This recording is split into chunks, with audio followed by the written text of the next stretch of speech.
Welcome to my video lecture series in web development using Vue.js. This is Professor Janice Raymond Tan from the College of Computing and Engineering. For this video lecture, we will cover the topics about components. Throughout this video, we will discuss components, passing data to child components with props, a single root element, and dynamic components. Vue components are one of the important features of Vue.js that creates custom elements wherein these elements can be reused in HTML. Components are single independent units of an interface, which means that they can have their own state, markup, and style. To define a component, the syntax will be just like as shown in the slide. You have to type view.component, and inside the pair of parentheses, you need to define the component name as the first argument, followed by options that can contain HTML markup, methods, etc. To illustrate the use of components, consider the given example. In the index.html file, we have created two div elements with ID up1 and up2. In the main.js file, two Vue instances are created with the div IDs. We have created a common component to be used with both the Vue instances. Once a component is created, the name of the component becomes the custom element, and the same can be used in the Vue instance element created. In example, inside the div with IDs up1 and up2. In the main.js file, we have used a test component as the name of the component, and the same name is used as the custom element inside the divs. In the component created in the main.js file, we have added a template to which we have assigned an HTML code. This is a way of registering a global component which can be made part of any Vue instance as shown in main.js component definition. On execution, the same will be reflected in the browser that will appear in the two div elements. The example simply shows that with components, we can recycle our code by just defining everything inside a component that can be applied to HTML elements of your HTML file in order to render its contents. The components are given the custom element tag. In example, test component. However, when we inspect the same in the browser, we will not notice the custom tag in plain HTML present in the template as shown in the given screenshot. Additionally, we have also directly made the components a part of Vue instance as shown in the given script. This is called local registration, and the components will be part of only the Vue instance created. Components are reusable Vue instances with a name, in this case, button-counter. We can use this component as a custom element inside a root Vue instance created with new Vue. Since components are reusable Vue instances, they accept the same options as new Vue, such as data, computed, watch, methods, and lifecycle hooks. The only exceptions are a few root-specific options like L or EL. When we define the button-counter component, you may have noticed that data wasn't directly provided an object, like what is shown in Figure 1. Instead, a component's data option must be a function, so that each instance can maintain an independent copy of the returned data object, as shown in Figure 2. If you didn't have this rule, clicking one button would affect the data of all other instances as shown in the browser's output. So far, we have seen the basic component with the basic options and data. Now, let's add some more options such as methods to it. Just as Vue instance has data and methods, component also shares the same. Hence, we will extend the code which we have already seen with data and methods. In the main.js file, we have added the data that is a function which returns an object. The object has a name property which is assigned the value RIA. This is used in the following template. In spite of having data as a function in components, we can use its properties the same way as we use it with direct view instance. Also, there are two methods added, the change name and original name.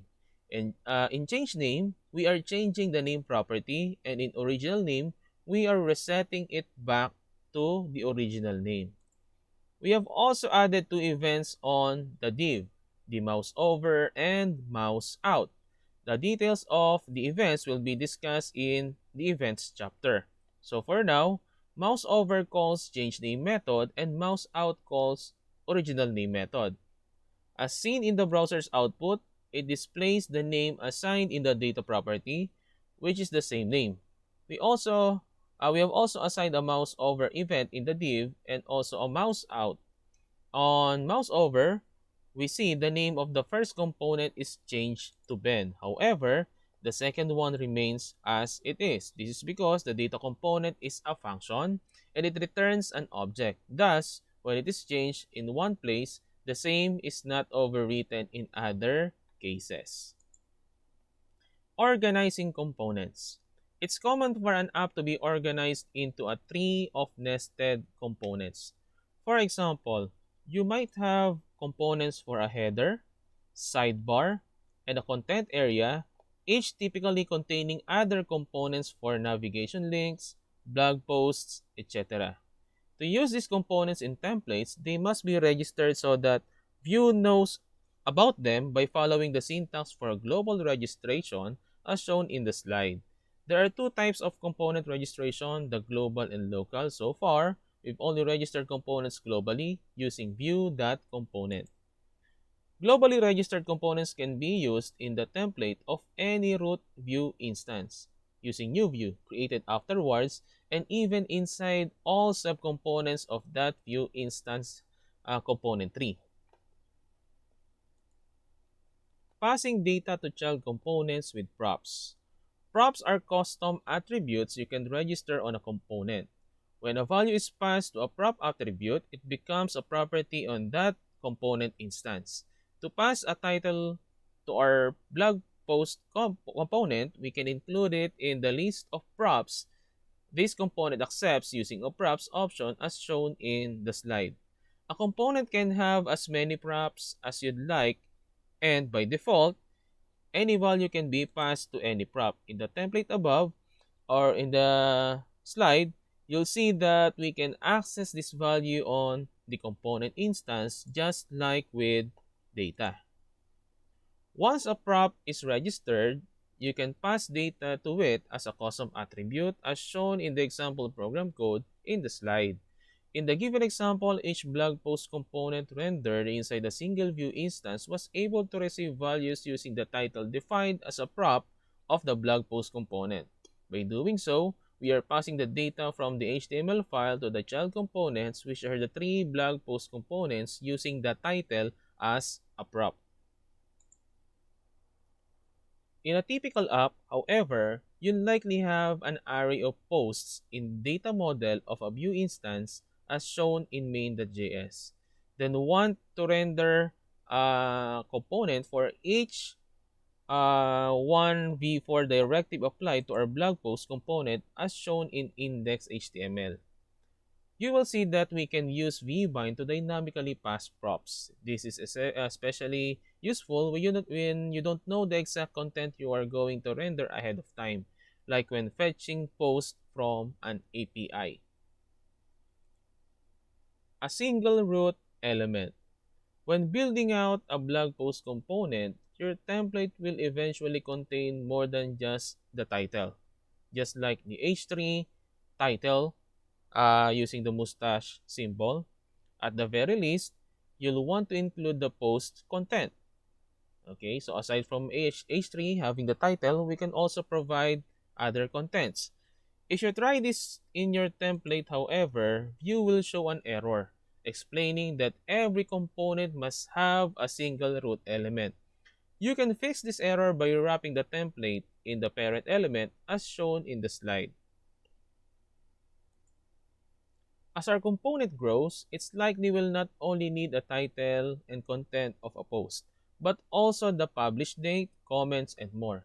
Defining a prop for each related piece of information could become very annoying, just like in Figure 1. So this might be a good time to refactor the blog post component to accept a single post prop instead as shown in Figure 2. Shown is the complete code for the demonstration on how to implement a single root element in components, having the posts array inside the data model of our view instance to be rendered in a single div in our index.html using the v4 directive. Dynamic components. Dynamic components are created using the keyword component, and it is bound using a property as shown in the given example. Sometimes it's useful to dynamically switch between components like in a tab interface. The tab interface is made possible by the view's component element with the is special attribute. In the given example, current tab component can contain either the name of a registered component or a component's options object. Keep in mind that this attribute can be used with regular HTML elements. However, they will be treated as components, which means all attributes will be bound as DOM attributes. For some properties, such as value to work, as you would expect, you will need to bind them using the .prop modifier. In summary, we could say that view components are one of the most are one of the important features of Vue.js that creates custom elements which can be reused in HTML. View components are single, independent units of an interface that they can have their own state, markup, and style. View components are reusable. A component's data option must be a function so that each instance can maintain an independent copy of the return date object. A component can contain methods. To use components in templates, they must be registered globally so that Vue knows about them. Props are custom attributes you can register on a component, and every component must have a single root element. For this lesson's activity, create a simple web application using Vue.js that will satisfy the requirements of the given problem in the last part of the lecture notes for week 10 as uploaded in our MS Teams. Use your answer in week number 9 as the starting code for this activity. Post the link of your working code in the week 10 channel of our MS Teams using your account created in the given link. That's it for now. Thank you for watching and hope you enjoyed this video. For inquiries, feel free to post your questions in our group chat. In our next video, we will discuss all about communicating events. Don't forget to visit the links in the references section for more information about this lesson. See you in the next video.